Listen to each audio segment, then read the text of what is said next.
로봇 태권브이와 마징가 제트가 싸우면 누가 이길까요? 여러분, 로봇 태권브이를 아십니까? 1976년 혜성처럼 등장한 만화 영화의 캐릭터입니다. 태권브이 이렇게 해야 되는데 그냥 익숙한 대로 로봇 태권브이 그렇게 이야기하겠습니다. 또 하나는 마징가 제트인데요. 이 마징가 제트는 그보다 4년 전에 나온 일본 만화 영화의 캐릭터입니다.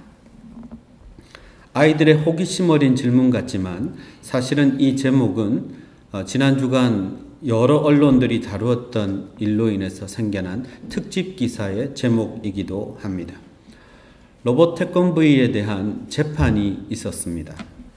한 완구 회사가 로봇 태권브이 인형을 제작하면서 원래 소유권을 가지고 있는 회사에다가 저작권을 지급하지 않았습니다. 왜냐하면 이 로봇 태권브이는 마징가 제트의 표절이다 그렇게 주장했기 때문입니다. 그런데 지난 7월 31일 날 서울중앙지법 판사가 판결을 내렸습니다.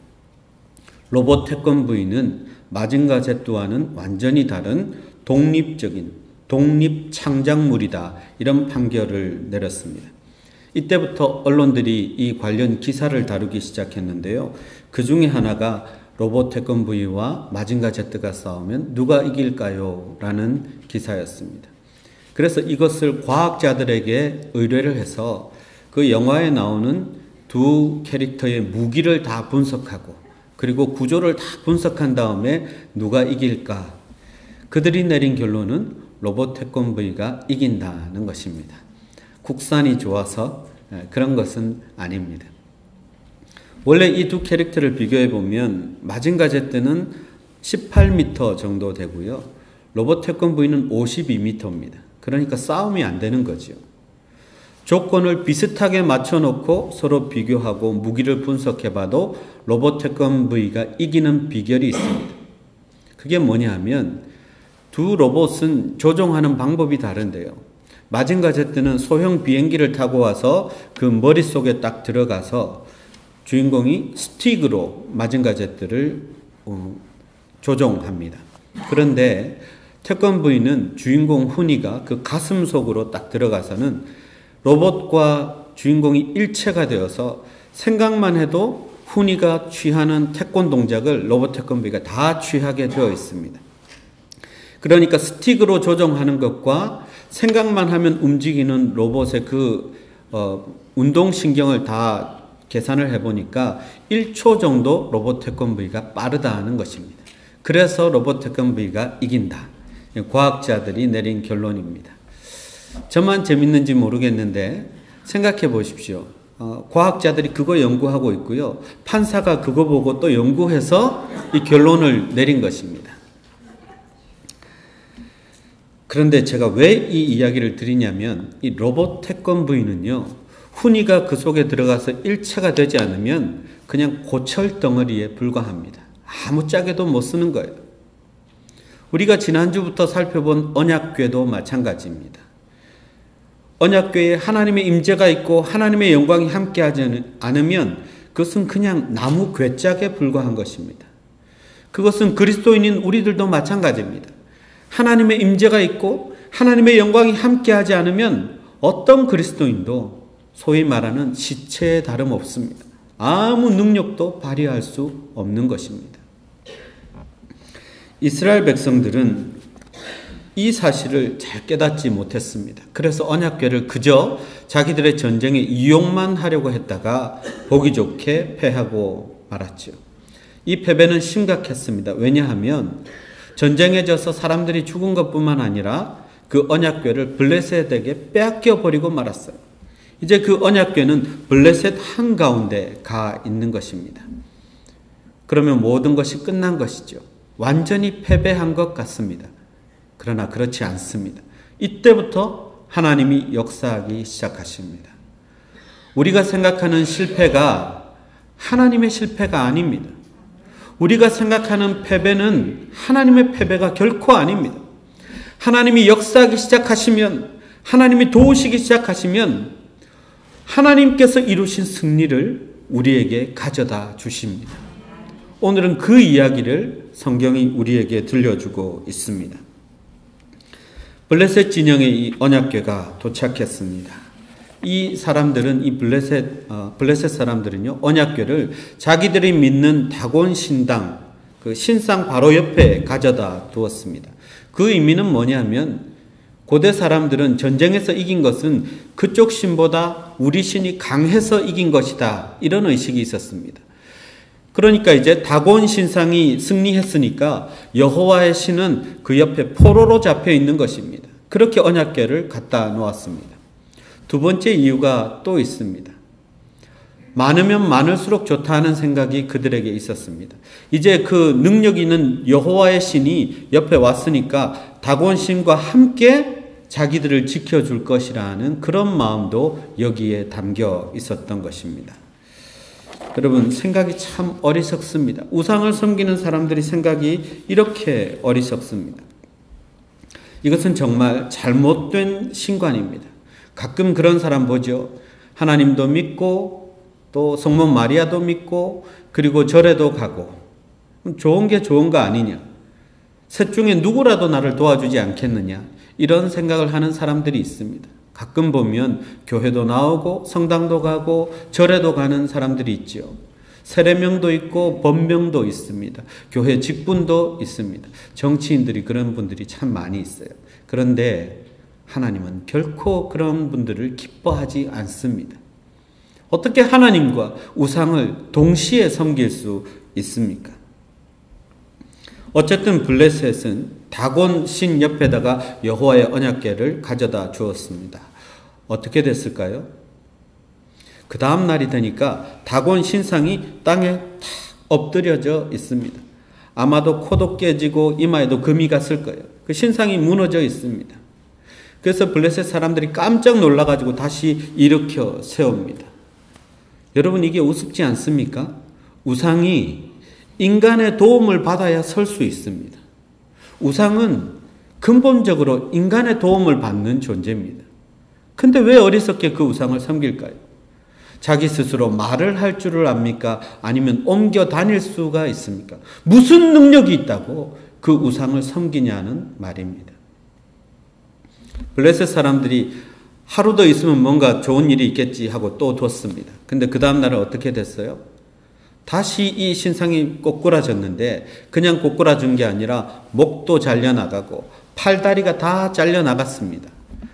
여러분, 목도 잘려나가고 팔다리 다 잘려나간 걸 우리나라 말이 기가 막히게 표현하는 게 있습니다. 그게 뭐냐면 능지처참입니다.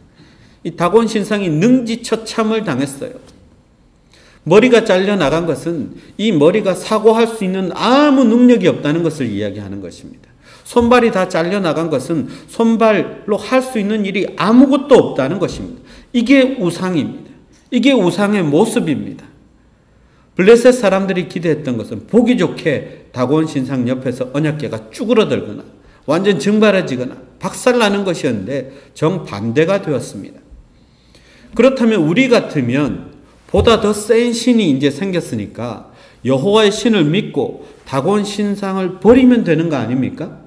근데 그렇게 하지 않습니다. 오히려 여호와의 신을 저 멀리 보내버리고 여전히 자기들은 다곤 신상을 섬기겠다는 거죠. 우상을 섬기는 사람들의 심리를 보면 참 우습고 어처구니가 없습니다. 이렇게 그들은 결정을 한 것이죠. 왜 그럴까요?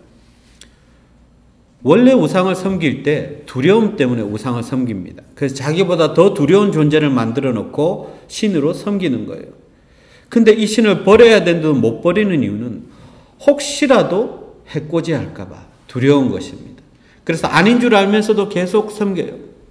두 번째 이유는 뭔지 아십니까? 그동안 들인 게 아까운 거예요. 우상을 섬기느라고 여기에 갖다 바친 시간, 물질 아까운 거예요. 그 포기할 수 없는 거죠. 이단 사이비를 믿고 빠져드는 사람들도 마찬가지입니다. 처음에는 폭 빠져들었다가 어느 정도 되면 회의감을 느끼고 정신 차릴 때가 있어요. 그런데 이단 사이비에서 못 빠져나옵니다. 왜 그런 줄 아십니까? 그 단체에서 탈퇴하면 거기서 자기에게 행할 보복이 두려운 것입니다. 두 번째는 그동안 이 단체에 쏟아부은 노력과 시간과 물질이 아까운 것입니다. 이단 사이비에는 그냥 다 갖다 바쳐요. 집도 팔아서 바칩니다. 아까운 거죠. 그래서 이단 사이비로부터 빠져나오지 못하는 것입니다. 여러분, 우상 숭배가 이렇게 무서운 것입니다. 블레셋 사람들은 여호와의 언약궤를 이제 아스돗에서부터 다른 곳으로 가드로 보냅니다. 가드는 왜 이걸 우리한테 보냈냐고 또 에그론으로 보냅니다. 왜냐하면 이제 이 언약궤가 가는 곳마다 사람들이 죽어나갑니다. 독종재앙이라고 해서 독한 종기가 몸에 돋아서 죽어나가는 것인데 남녀노소를 가리지 않고 죽어나가니까 어느 누구도 반기지 않고 보냅니다. 마침내는 이걸 돌려보내자라고까지 이야기를 합니다. 블레셋 사람들이 얼마나 고통스러웠던지 그 울부짖음이 하늘에 미쳤다 그랬습니다. 이것이 오늘 본문의 줄거리입니다. 그럼 여러분, 하나님은 왜 지난 시간에는 가만히 계시다가 이 장면에서는 이렇게 천하무적 괴짝처럼 누비고 다니실까요? 왜 그렇게 하시는 것입니까? 하나님은 언약궤를 통해서 자신의 명예가 실추되는 것을 못 견뎌 하십니다. 우리들 말로 표현하자면 부끄러운 거예요. 쪽팔리는 거예요. 다곤 신상 옆에 와서 가만히 있어도 문제고, 만약에 다곤 신상의 영향력으로 깨어지거나 박살나도 하나님의 영광을 가리는 거죠. 하나님은 이걸 그냥 둘 수가 없는 것입니다. 그래서 다곤 신상도 무너뜨려 버리고 이 우상을 섬기는 블레셋 백성들도 그냥 심판하고 계신 것입니다. 하나님이 어떤 분인지를 보여주시는 거죠. 그런데 이스라엘 백성들처럼 하나님이 나는 어떤 사람, 어떤 신이야, 나는 너희들을 사랑해, 이렇게 인격적으로 설득하거나 설명하지 않습니다. 대상이 다르거든요. 이 블레셋 사람들은 이해하는 수준이 그렇게 안 되니까 자기들이 잘 이해할 수 있는 수준으로 하나님이 상대하십니다. 그게 뭡니까? 신을 깨뜨려 버림으로 가장 큰 신임을 보여주는 것입니다. 그러니까 다곤 신상도 깨어지고 블레셋 사람들도 죽게 하신 것입니다. 하나님의 교육 방법이 그런 것입니다. 그런데 이스라엘 백성들을 하나님이 교육하는 방법은 비록 회초리처럼 블레셋을 들어서 치시기는 했지만 언제나 그들을 설득하고 그들에게 말씀을 주시고 회개할 기회를 주시고 다시 기회를 주시는 것. 그게 하나님의 방법입니다. 여러분 보십시오. 이제 언약궤가 6장 가면 7장 가면 또 다시 돌아옵니다. 그런데 이스라엘 백성들이 하는 게 아무것도 없습니다. 전쟁에 진 이유가 자기들의 죄악 때문이라고 하나님 앞에 회개하지도 않습니다. 그저 하나님의 영광이 떠났다, 언약궤를 뺏겼다, 한탄만 하고 있습니다. 이게 이스라엘 백성들입니다. 그리고는 패배의식에 젖어 있습니다. 아이고 이제 우리는 망했다. 근데 하나님은 어떻게 하시죠?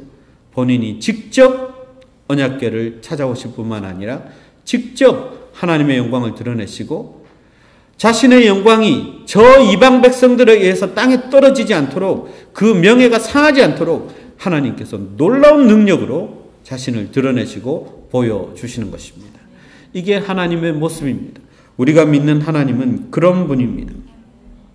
처음부터 마지막까지 하나님께서 다 이루셨습니다. 이스라엘 백성들 한 명도 사용하지 않고 하나님은 승리하셨습니다. 그런데 그 승리를 누구에게 가져다 주십니까? 다시 이스라엘 백성들에게 가져다 주십니다. 우리 하나님은 그런 분입니다. 패배한 줄 알았던 이 전쟁은 완벽한 승리로 다시 바뀌게 됩니다. 뒤바뀐 승패, 바로 그것을 이야기하는 것입니다. 블레셋 사람들은 이 전쟁을 놓고 기뻐할 수도 없었어요. 왜냐하면 하나님께서 그냥 이스라엘 백성들을 교육시키기 위해서 그들에게 잠깐 동안 승리를 맛보게 하신 것이지 그것은 영원히 주어질 승리가 아니었기 때문입니다. 마찬가지로 이스라엘 백성들도 계속 패배의식에 젖어 있을 이유가 없어요. 자기들과 함께하는 하나님은 너무나 위대하신 하나님입니다. 승리의 하나님입니다. 언제든 자기 백성을 승리하게 하시는 하나님이십니다. 그래서 기죽어 있을 필요가 없습니다. 하나님은 이방 백성들과는 잠시도 함께 있기를 싫어하십니다. 그래서 다 때려부시고라도 빨리 자기 백성들 곁으로 돌아오는 하나님이십니다. 이 전쟁은 원래는 어떻게 해서 생긴 것이었죠? 엘리와 그 자녀들이 범죄했기 때문에 생긴 전쟁이었습니다. 그러나 하나님을 미리 상대했더라면, 하나님께 계속 묻고 그 말씀에 순종했더라면 막을 수도 있는 전쟁이었습니다. 근데 그렇게 하지 않고 이스라엘 백성들이 스스로 패배에 빠져들자 하나님이 친히 그들을 구해 주시는 것입니다. 우리가 해야 할 것은 무엇입니까? 혹 우리가 실패나 패배를 경험해도 하나님 앞에 서는 것입니다. 하나님께 묻고 하나님의 말씀에 순종하는 것입니다. 그때 하나님이 우리를 대신해서 싸우십니다. 하나님이 승리하셔서 그 승리를 우리에게 주십니다. 얼마든지 역전할 수 있습니다. 그런데 왜 실망하고 왜 실족하고 왜 패배자처럼 앉아 있느냐는 것입니다. 하나님이 이스라엘 백성들 그리고 블레셋을 다루는 태도를 보면 정말 완전히 다르시죠. 이스라엘 백성들이 범죄를 했지만 하나님은 블레셋처럼 독종재앙으로 치지도 않으셨고요. 엘리와 그 아들들이 그렇게 제사를 더럽히고 할 때도 떠나지 않고 실로의 장막에 거하셨던 하나님이십니다. 이스라엘 백성들이 잘못하면 잘못할수록 하나님의 긍휼은 더 타올랐습니다. 그래서 그들을 안타깝게 여기시고 지켜보고 계셨던 것입니다. 마지막에 든 것이 회초리입니다. 그게 블레셋입니다. 여러분, 우리가 이 과정 가운데 있을 수 있습니다. 혹 우리가 잘못하고 이런 생각할 수 있어요. 아, 하나님 나 잘못했으니까 나를 좋아하지 않으실 거야. 나를 버리셨나 보다. 나와 하나님과의 거리가 예전보다 훨씬 더 멀어진 것 같아. 우리 생각은 그렇죠. 하나님 마음은 그렇지 않습니다. 더 우리를 향하여 긍휼한 마음이 커지십니다. 저거 어떻게 하지? 저렇게 해서 실족하면 어떡하지? 마지막에 안 되겠다. 누구를 대신 써서라도 회초리를 들어서라도 다시 돌아오게 해야지. 다시 사랑을 회복하게 해야지. 하나님은 그 마음에서 블레셋과의 전쟁 우리에게 허락하시는 것입니다. 그래서 우리는 하나님께서 언제나 우리와 함께 하시면서 그 사랑 변함없이 우리를 지켜주신다는 것을 알고 있어야 합니다. 그리고 무엇보다도 우리 가운데 있는 우상들을 버려야 합니다. 그래야 우리는 더 범죄하지 않을 수 있습니다. 좋은 게 좋은 것이라고 하나님도 섬기고 이것도 섬기고 저것도 섬기고 그렇게 해서는 안 됩니다. 오직 참된 하나님만 경배하고 하나님만 섬겨야 합니다. 하나님을 액땜하는 도구 정도로 생각해서는 안 됩니다. 하나님을 사용해서 이득을 보려고 하는 것도 안 됩니다. 하나님은 하나님의 이름에 합당한 영광을 받으셔야 할 분입니다. 우리가 온 마음을 다해서 진리에 입각해서 그렇게 하나님께 예배하고 경배를 드려야 합니다. 우리는 그런 싸움을 싸워야 하는 것입니다. 영원히 승리할 수 있는 싸움, 다 진 것 같아도 하나님 때문에 승리하는 싸움, 그런 반전의 승리를 우리가 날마다 맛볼 수 있어야 합니다. 지난 주간에 한국에서 어린이 씨름왕 대회가 있었습니다. 어린이 씨름인데 누가 관심을 두기나 했겠습니까? 그런데 이 대회에서 참 놀라운 스타가 하나 탄생했습니다. 그래서 언론에서 주목을 하게 되었는데요. 이상윤이라는 초등학교 6학년 선수입니다. 키는 147 그리고 몸무게는 43kg. 6학년이니까 아직 아마도 2차 성징이 시작되지 않은 어린 아이인 거죠. 근데 이 선수가 150명을 물리치고 준결승까지 올라왔습니다. 그러니까 실력이 대단한 거죠. 근데 준결승에서 만난 친구는 이 친구에 비하면 훨씬 더 큰 선수입니다. 나이는 같은데 키가 23cm가 더 크고 몸무게는 26kg이 더 나가는 선수예요. 그래서 제가 그 장면을 보니까 고등학생하고 초등학생하고 경기하는 것 같아요. 근데 경기가 시작되자 그 고등학생 같은 덩치 큰 놈이 이 이상윤 선수를 살짝 들어 올렸습니다. 그냥 공중에 허공에 매달려요. 근데 떨어지지 않으려고 딱 붙어 있더니 내다 꽂으려고 땅에 내려놓는 순간 한 발을 딱 착지하면서 몸을 확 비틀어 가지고 그 거구를 되치기로 넘어뜨립니다. 대단하더라고요. 근데 똑같은 장면이 두 번째 싸움에서도 시작됩니다. 그래서 이 이상윤 선수란 조그만 선수가 그 큰 거구를 이겼습니다. 사람들이 박수를 치고 환호하고 난리가 났지요. 근데 문제는 그 다음 결승 경기였습니다. 결승 경기에서 만난 선수는 자기보다 몸무게가 67kg이 더 나가는 110kg짜리 6학년이에요. 키는 자기보다 26cm가 더 큽니다. 이게 게임이 되겠습니까? 누가 봐도 프로 선수하고 어린아이하고 씨름을 하는 거예요. 근데 왠지 이 둘이 서로 마주보면서 계속 싱글벙글 웃습니다. 실실 웃어요. 왜 그러냐면 같은 학교에서 같은 팀에서 운동하는 친구예요. 단짝 친구예요. 그러니까 얘들이 경기에 임하는데 긴장감이 하나도 없어요. 서로 웃으면서 이미 결과는 다 알고 있다는 듯이 둘이서 삿발을 잡더니 이 큰 친구가 작은 애를 이상윤 선수를 들어서 아니나 다를까 허공에 딱 들고 있다가 내려놓는데 확 내다 꽂는 게 아니라 살짝 주저앉힙니다. 둘이 웃고 딱 떨어졌다가 두 번째 경기도 다시 만나가지고 똑같은 장면이 또 반복이 됩니다. 들었다가 살짝 놓고 그리고 묻어있는 이 모래를 떨어주면서 둘이서 웃으면서 헤어지는데 이건 누가 이기고 누가 진 건지 알 수가 없어요. 아니 누가 이기고 누가 진 게 별 상관이 없어요. 둘 다 승자처럼 보였어요. 근데 가장 기뻐하는 사람이 누구냐면 교장 선생님이 이걸 지켜보고 계신데요. 교장 선생님하고 이 아이들을 담임했던 선생님이 사모님이래요. 두 분이 이걸 지켜보면서 시작부터 마지막까지 시종일관 웃습니다. 다 내 새끼들인데, 내 제자들인데 누가 이겨도 상관없고 누가 져도 상관없고 기뻐하면서 깔깔깔깔 웃으면서 그 밝게 박수치는 모습을 보았습니다. 근데 여러분 제가 그걸 보면서 생각한 것은 저게 우리가 싸워야 할 싸움이라는 거죠. 하나님께서 우리를 지켜보면서 기뻐하시고 우리는 같은 팀이니까 누가 더 거룩한지 누가 더 말씀 가지고 세상 속에서 잘 살아가는지 겨루는 것입니다. 누가 좀 잘해도 상관없어요. 박수 쳐주고 누가 좀 부족해도 상관없습니다. 배려해주고 등 두들겨주고 모래 묻었으면 떨어주는 것처럼 일으켜주고 손잡아주고 그렇게 하면서 하나님 앞에 경주하는 거예요. 경쟁하는 거예요. 믿음의 경쟁을 하는 것입니다. 하나님은 지켜보면서 그냥 시종일관 웃고 기뻐하시고 흐뭇해 하시는 거죠. 그러는 가운데 우리가 진짜 싸워야 할 세상과 대적은 하나님이 직접 맞서서 싸우시는 것입니다. 그리고 그 승리를 우리에게 나누어 주시는 것입니다. 그게 우리가 싸워야 할 싸움입니다. 여러분 로봇 태권브이와 마징가가 한 팀이 되면 얼마나 좋습니까? 걱정할 일이 없는 거죠. 우리가 싸워야 할 대상 그리고 함께 경쟁하되 믿음으로 경쟁해야 될 사람 우리가 분명히 알아야 됩니다. 우리의 대적은 그 아무리 크다 해도 하나님보다 클 수가 없습니다. 하나님이 상대하십니다.